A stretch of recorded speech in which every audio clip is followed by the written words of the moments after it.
नमस्ते, मैं श्रीमती सुशीला पाल आप सबका स्वागत करती हूँ।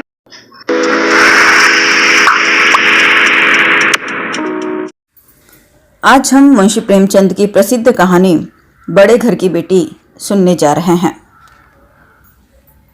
बेनी माधव सिंह गौरीपुर गांव के जमींदार और नंबरदार थे। उनके पितामह किसी समय बड़े धन धान्य संपन्न थे। गांव का पक्का तालाब और मंदिर, जिनकी अब मरम्मत भी मुश्किल थी, उन्हीं की कीर्ति सम थे। कहते हैं इस दरवाजे पर कभी हाथी झूमता था।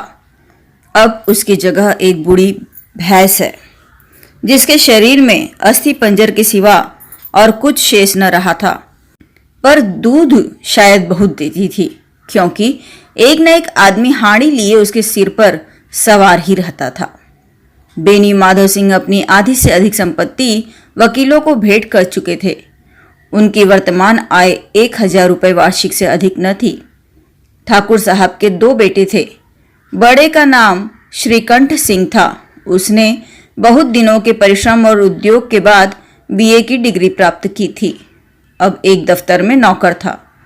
छोटा लड़का लाल बिहारी सिंह दोहरे बदन का सजीला जवान था। भरा हुआ मुखड़ा, चौड़ी छाती, भैंस का 2 सेर ताजा दूध वह उठकर सवेरे पी जाता था। श्रीकंठ सिंह की दशा बिल्कुल विपरीत थी। इन नेत्रप्रिय गुणों को उन्होंने बीए इन्हीं 2 अक्षरों पर न्यौछावर कर दिया था। इन 2 अक्षरों ने उनके शरीर को निर्बल और चेहरे को कांतिहीन बना दिया था। इसी से वैद्य ग्रंथों पर उनका विशेष प्रेम था। आयुर्वेदिक औषधियों पर उनका अधिक विश्वास था। शाम सवेरे से उनके कमरे में प्रायः खरल की सुरीली कण मधुर ध्वनि सुनाई दिया करती थी। लाहौर और कलकत्ते के वैद्यों से बड़ी लिखा पढ़ी रहती थी। श्रीकंठ इस अंग्रेजी डिग्री के अधिपति होने पर भी अंग्रेजी सामाजिक प्रथाओं के विशेष प्रेमी न थे, बल्कि वह बहुधा बड़े जोर से उसकी निंदा और तिरस्कार किया करते थे। इसी से गांव में उनका बड़ा सम्मान था। दशहरे के दिनों में वह बड़े उत्साह से रामलीला में सम्मिलित होते और स्वयं किसी न किसी पात्र में सहभागी होते। गौरीपुर में रामलीला के वही जन्मदाता थे। प्राचीन हिंदू सभ्यता का गुणगान उनकी धार्मिकता का प्रधान अंग था। सम्मिलित कुटुंब के तो वह एकमात्र उपासक थे। आजकल स्त्रियों को कुटुंब में मिलजुल कर रहने की जो अरुचि होती है, उसे वह जाति और देश दोनों के लिए हानिकारक समझते थे। यही कारण था कि गांव की ललनाएं उनकी निंदक थी। कोई कोई तो उन्हें अपना शत्रु समझने में भी संकोच न करती थीं। स्वयं उनकी पत्नी को ही इस विषय में उनसे विरोध था। यह इसलिए नहीं कि उसे अपने सास ससुर, देवर या जेठ आदि से घृणा थी, बल्कि उसका विचार था कि यदि बहुत कुछ सहने और तरह देने पर भी परिवार के साथ निर्वाह न हो सके, तो आए दिन की कलह से जीवन को नष्ट करने की अपेक्षा यही उत्तम है कि अपनी खिचड़ी अलग पकाई जाए। आनंदी एक बड़े उच्च कुल की लड़की थी। उसके बाप एक छोटी सी रियासत के तालुकेदार थे। विशाल भवन, एक हाथी, 3 कुत्ते, बाज, बहरी, शिकरे, झाड़, फानुस, अनरेरी, मजिस्ट्रेटी और ऋण, जो एक प्रतिष्ठित तालुकेदार के भाग्य पदार्थ हैं, सभी यहाँ विद्यमान थे। नाम था भूपति सिंह। बड़े उदार चित्त और प्रतिभाशाली पुरुष थे, पर दुर्भाग्य से लड़का एक भी न था। 7 लड़कियां हुईं और देवयोग से सब की सब जीवित रहीं। पहली उमंग में तो उन्होंने 3 ब्याह दिल खोल कर किया, पर 15-20 हजार रुपयों का कर्ज सिर पर हो गया तो आंखें खुली, हाथ समेट लिया। आनंदी चौथी लड़की थी। वह अपनी सब बहनों से अधिक रूपवती और गुणवती थी। इससे ठाकुर भूप सिंह उसे बहुत प्यार करते थे। सुंदर संतान को कदाचित उसके माता पिता भी अधिक चाहते हैं। ठाकुर साहब बड़े धर्म संकट में थे कि इसका विवाह कहाँ करें। न तो यही चाहते थे कि ऋण का बोझ बढ़े, और न यही स्वीकार था कि उसे अपने को भाग्यहीन समझना पड़े। एक दिन श्रीकंठ उनके पास किसी रुपए का चंदा मांगने आए। शायद नागरी प्रचार का चंदा था। भूपति सिंह उनके स्वभाव पर रीझ गए और धूमधाम से श्रीकंठ सिंह का आनंदी के साथ ब्याह हो गया। आनंदी अपने नए घर में आई तो यहाँ का रंग ढंग कुछ और ही देखा। जिस टीमटाम की उसे बचपन से ही आदत पड़ी हुई थी, वह यहाँ नाम मात्र को भी न थी। हाथी घोड़ों का तो कहना ही क्या, कोई सजी हुई सुंदर बहली तक न थी। रेशमी स्लीपर साथ लाई थी, पर यहाँ बाग कहाँ। मकान में खिड़कियां तक न थीं, न जमीन पर फर्श, न दीवार पर तस्वीरें। यह एक सीधा साधा देहाती गृहस्थ का मकान था, किंतु आनंदी ने थोड़े ही दिनों में अपने को इस नई अवस्था के ऐसा अनुकूल बना लिया मानो उनके विलास के सामान कभी उसने देखे ही न थे। एक दिन दोपहर के समय लाल बिहारी सिंह 2 चिड़िया लिए हुए आए और भावत से बोले, जल्दी से पका दो, मुझे भूख लगी है। आनंदी भोजन बनाकर उनकी राह देख रही थी। अब वह नया व्यंजन बनाने बैठी। हांडी में देखा तो घी पाव भर से अधिक न था। बड़े घर की बेटी किफायत क्या जाने, उसने सब घी मांस में डाल दिया। लाल बिहारी खाने बैठा तो दाल में घी न था। बोला, दाल में घी क्यों नहीं छोड़ा? आनंदी ने कहा, सब घी मांस में पड़ गया। लाल बिहारी जोर से बोला, अभी परसों घी आया है, इतना जल्दी उड़ गया?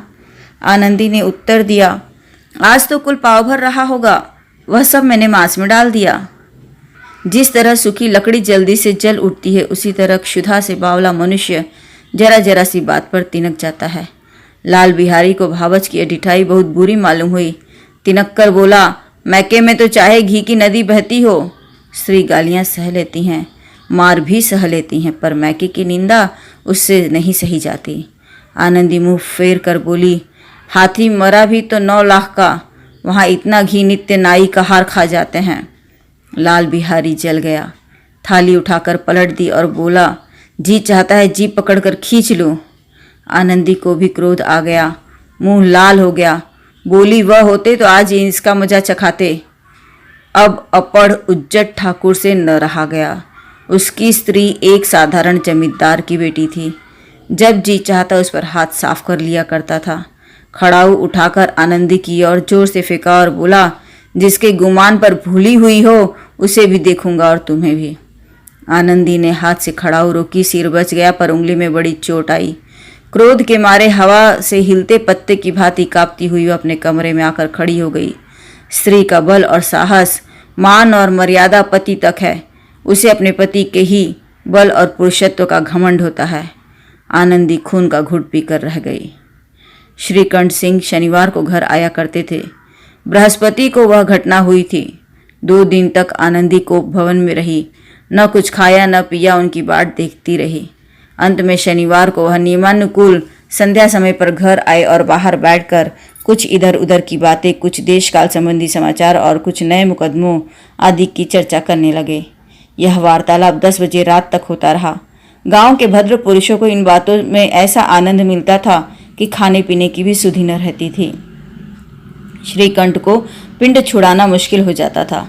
ये 2-3 घंटे आनंदी ने बड़े कष्ट से काटे। किसी तरह भोजन का समय आया, पंचायत उठी, एकांत हुआ तो लाल बिहारी ने कहा, भैया आप जरा भाभी को समझा दीजिएगा कि मुंह संभाल कर बातचीत किया करें, नहीं तो एक दिन अनर्थ हो जाएगा। बेनी माधव सिंह ने बेटे की ओर साक्षी दी। हाँ बहू, बेटियों का यह अच्छा स्वभाव नहीं है कि मर्दों के मुंह लगे। लाल बिहारी, वह बड़े घर की बेटी है तो हम भी कोई कुर्मी कहार नहीं हैं। श्रीकंठ ने चिंतित स्वर में पूछा, आखिर बात क्या हुई? लाल बिहारी ने कहा, कुछ भी नहीं, यूं ही आप उलझ पड़ी। मैके के सामने हम लोगों को कुछ समझती ही नहीं। श्रीकंठ खा पीकर आनंदी के पास गए। वह भरी बैठी थी। यह हजरत भी कुछ तीखे थे। आनंदी ने पूछा, चित्त तो प्रसन्न है? श्रीकंठ बोले, बहुत प्रसन्न है, पर तुमने आजकल घर में यह क्या उपद्रव मचा रखा है? आनंदी की त्योरियों पर बल पड़ गए। झुंझलाहट के मारे बदन में ज्वाला सी दहक उठी। बोली, जिसने तुमसे यह आग लगाई है उसे पाऊं तो मुंह झुलस दूं। श्रीकंठ, इतनी गर्म क्यों होती हो? बात तो कहो। आनंदी, क्या कहूँ, यह मेरे भाग्य का फेर है। नहीं तो वह गवार छोकरा जिसको चपरासगिरी करने का भी सहूर नहीं, मुझे खड़ाओं से मारकर यूं ना करता। श्रीकंठ, सब हाल साफ साफ कहो तो मालूम हो, मुझे तो कुछ पता नहीं। आनंदी, परसों तुम्हारे लाडले भाई ने मुझसे मांस पकाने को कहा। घी हाड़ी में पाव भर से अधिक न था, वह सब मैंने मांस में डाल दी। जब खाने बैठा तो कहने लगा, दाल में घी क्यों नहीं है? बस इसी पर मेरे मैके को बुरा भला कहने लगा। मुझसे न रहा गया। मैंने कहा कि वहाँ इतना घी तो नाई का हार खा जाते हैं और किसी को जान भी नहीं पड़ता। बस इतनी सी बात पर इस अन्यायी ने मुझ पर खड़ाऊ फेंक मारी। यदि हाथ न रोक लूं तो सर फट जाए। उसी से पूछो मैंने जो कुछ कहा वह सच है या झूठ। श्रीकंठ की आंखें लाल हो गई। बोले, यहाँ तक हो गया इस छोकरे का यह साहस। आनंदी स्त्रियों के स्वभाव अनुसार रोने लगी, क्योंकि आंसू उनकी पलकों पर रहते हैं। श्रीकंठ बड़े धैर्यवान और शांत पुरुष थे। उन्हें कदाचित ही कभी क्रोध आता था। स्त्रियों के आंसुपोषों के क्रोधाग्नि भड़काने में तेल का काम देते हैं। रात भर करवट बदलते रहे। उद्विग्नता के कारण पलक तक नहीं झपकी। प्रातःकाल अपने बाप के पास जाकर बोले, दादा अब इस घर में मेरा निवाह न होगा। इस तरह तो विद्रोहपूर्ण बातें कहने पर श्रीकंठ ने कितनी ही बार अपने कई मित्रों को आड़े हाथों लिया था, परंतु दुर्भाग्य आज उन्हें स्वयं ही वे बातें अपने मुंह से कहनी पड़ी। दूसरों को उपदेश देना भी कितना सहज है। बेनी माधव सिंह घबरा उठे और बोले, क्यों? श्रीकंठ, इसलिए कि मुझे भी अपनी मान प्रतिष्ठा का कुछ विचार है। आपके घर में जब अन्याय और हठ का प्रकोप हो रहा है, जिनको बड़ों का आदर सम्मान करना चाहिए वे उनके सिर चढ़ते हैं। मैं दूसरों का नौकर ठहरा घर पर रहता नहीं। यहाँ मेरे पीछे स्त्रियों पर खड़ाऊ और जूतों की बौछारें होती हैं। कड़वी बात तक चिंता नहीं, कोई एक की दो कह ले वहां तक मैं सह सकता हूँ, किंतु यह कदापि नहीं हो सकता कि मेरे ऊपर लात घुसे पड़े और मैं दम न मारूं। बेनी माधव सिंह कुछ जवाब न दे सके। श्रीकंठ सदैव उनका आदर करते थे। उनके ऐसे तेवर देखकर बूढ़ा ठाकुर अवाक रह गया, लेकिन इतना ही कहा, बेटा तुम बुद्धिमान होकर ऐसी बातें करते हो। स्त्रियां इस तरह घर का नाश कर देती हैं, उनको बहुत सिर चढ़ाना अच्छा नहीं। श्रीकंठ, इतना मैं जानता हूँ, आपके आशीर्वाद से ऐसा मूर्ख नहीं हूँ। आप स्वयं जानते हैं कि मेरे ही समझाने बुझाने से इसी गांव में कई घर संभल गए, पर जिस स्त्री की मान प्रतिष्ठा का ईश्वर के दरबार में उत्तरदाता हूँ, उसके प्रति ऐसा घोर अन्याय और पशुवत व्यवहार मुझे असह्य है।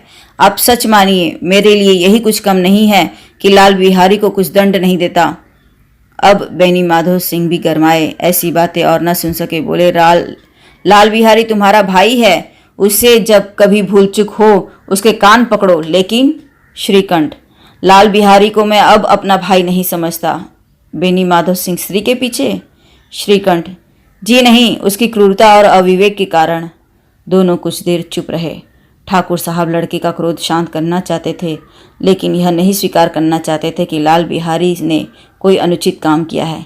इसी बीच में गांव के और कई सज्जन हुक्के चीलम के बहाने वहां आ बैठे। कई स्त्रियों ने जब यह सुना कि श्रीकंठ पत्नी के पीछे पिता से लड़ने को तैयार है, तो उन्हें बड़ा हर्ष हुआ। दोनों पक्षों की मधुर वाणियां सुनने के लिए उनकी आत्माएं तिल मिलाने लगीं।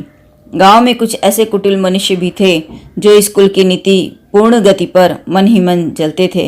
वे कहा करते थे, श्रीकंठ अपने बाप से दबता है इसलिए वह दब्बू है, उसने विद्या पढ़ी इसलिए वह किताबों का कीड़ा है। बेनी माधव सिंह उसके सलाह के बिना कोई काम नहीं करते, यह उनकी मूर्खता है। इन महानुभावों की शुभकामनाएं आज पूरी होती दिखाई दी। कोई हुक्का पीने के बहाने, कोई लगान की रसीद दिखाने के बहाने आकर बैठ गया। बेनी माधव सिंह पुराने आदमी थे, इन भावों को ताड़ गए। उन्होंने निश्चय किया, चाहे कुछ भी क्यों न हो जाए, इन द्रोहियों को ताली बजाने का अवसर न दूंगा। तुरंत कोमल शब्दों में बोले, बेटा मैं तुमसे बाहर नहीं हूँ, तुम्हारा जो जी चाहे करो। अब तो लड़के से अपराध हो गया। इलाहाबाद का अनुभव रहित झलाया हुआ ग्रेजुएट इस बात को न समझ सका। उसे डेविटिंग क्लब में अपनी बात पर अड़ने की आदत थी। इन हथकंडों की उसे क्या खबर। बाप ने जिस मतलब से बात पलटी थी वह उसकी समझ में ही न आई। बोला, लाल बिहारी के साथ अब इस घर में नहीं रह सकता। बेनी माधव, बेटा बुद्धिमान लोग मूर्खों की बात पर ध्यान नहीं देते। वह बेसमझ लड़का है, उससे जो कुछ भूल हुई उसे तुम बड़ा होकर क्षमा करो। श्रीकंठ, उसकी इस दुष्टता को मैं कदापि नहीं सह सकता। या तो वही घर में रहेगा या मैं ही। आपको यदि वह अधिक प्यारा हो तो मुझे विदा कीजिए, मैं अपना भार आप संभालूंगा। और यदि आप मुझे रखना चाहते हैं तो उससे कहिए जहाँ चाहे चला जाए, बस यह मेरा अंतिम निश्चय है। लाल बिहारी सिंह दरवाजे की चौखट पर चुपचाप खड़ा बड़े भाई की बातें सुन रहा था। वह उनका बहुत आदर करता था। उसे कभी इतना साहस न हुआ था कि श्रीकंठ के सामने चारपाई पर बैठ जाए, हुक्का पी ले या पान खा ले। बाप का भी वह इतना मान न करता था। श्रीकंठ का भी उस पर हार्दिक स्नेह था। अपने होश में उन्होंने कभी उसे घुड़का तक न था। जब वह इलाहाबाद से आते तो उसके लिए कुछ न कुछ वस्तु अवश्य लाते। मुकद्दर की जोड़ी उन्होंने ही बनवा कर दी थी। पिछले साल जब उसने अपने से ड्योढ़े जवान को नागपंचमी के दिन दंगल में पछाड़ दिया था तो उन्होंने पुलकित होकर अखाड़े में ही जाकर उसे गले से लगा लिया था। 5 रुपए के पैसे लौटाए थे। ऐसे भाई के मुंह से आज ऐसी हृदय विदारक बात सुनकर लाल बिहारी को बड़ी ग्लानि हुई। वह फुट फुट कर रोने लगा। इसमें संदेह नहीं कि अपने किए पर पछता रहा था। भाई के आने से एक दिन पहले से उसकी छाती धड़कती थी कि देखूं भैया क्या कहते हैं, मैं उनके सम्मुख कैसे जाऊंगा, उनसे कैसे बोलूंगा, मेरी आंखें उनके सामने कैसे उठेंगी। उसने समझा था कि भैया मुझे बुलाकर समझा देंगे। इस आशा के विपरीत आज उसने उन्हें निर्दयता की मूर्ति बने हुए पाया। वह मूर्ख था, परंतु उसका मन कहता था कि भैया मेरे साथ अन्याय कर रहे हैं। यदि श्रीकंठ उसे अकेले में बुलाकर 2-4 बातें कह देते, इतना ही नहीं 2-4 तमाचे भी लगा देते तो कदाचित उसे इतना दुख न होता। पर भाई का यह कहना कि अब मैं इसकी सूरत नहीं देखना चाहता, लाल बिहारी से सहा न गया। वह रोता हुआ घर आया। कोठरी में जाकर कपड़े पहने, आंखें पोंछी, जिससे कोई यह न समझे कि रोता था। तब आनंदी के द्वार पर आकर बोला, भाभी भैया ने निश्चय किया है कि वह मेरे साथ इस घर में न रहेंगे। अब वह मेरा मुंह नहीं देखना चाहते, इसलिए अब मैं चाहता हूँ उन्हें फिर मुंह न दिखाऊंगा। मुझसे जो कुछ अपराध हुआ उसे क्षमा करना। यह कहते कहते लाल बिहारी का गला भर आया। जिस समय लाल बिहारी सिंह सिर झुकाए आनंदी के द्वार पर खड़ा था, उसी समय श्रीकंठ सिंह भी आंखें लाल किए बाहर से आए। भाई को खड़ा देखा तो घृणा से आंखें फेर ली और कतराकर निकल गए, मानो उसकी परछाई से दूर भागते हों। आनंदी ने लाल बिहारी की शिकायत तो की थी, लेकिन अब वह पछता रही थी। वह स्वभाव से ही दयावती थी। उसे इसका तनिक भी ध्यान न था कि बात इतनी बढ़ जाएगी। वह अपने मन में ही अपने पति पर झुंझला रही थी कि वह इतना गर्म क्यों होते हैं। उस पर उसे यह भी भय हो रहा था कि कहीं मुझसे इलाहाबाद चलने को कहें तो कैसे क्या करूंगी। इस बीच में जब उसने लाल बिहारी को दरवाजे पर खड़े यह कहते सुना कि अब मैं चाहता हूँ मुझसे जो कुछ अपराध हुआ है क्षमा करना, तो उसका रहा सहा क्रोध भी पानी हो गया। वह रोने लगी। मन का मैल धोने के लिए नयन जल से उपयुक्त और कोई वस्तु नहीं। श्रीकंठ को देखकर आनंदी ने कहा, लाला बाहर खड़े हुए बहुत रो रहे थे। श्रीकंठ, तो मैं क्या करूं? आनंदी, भीतर बुला लो। मेरी जीभ में आग लगे, मैंने कहाँ से यह झगड़ा उठाया। श्रीकंठ, मैं न बुलाऊंगा। आनंदी, पछताओगे, उन्हें बहुत ग्लानि हो गई है, ऐसा न हो कहीं चल दें। श्रीकंठ न उठे।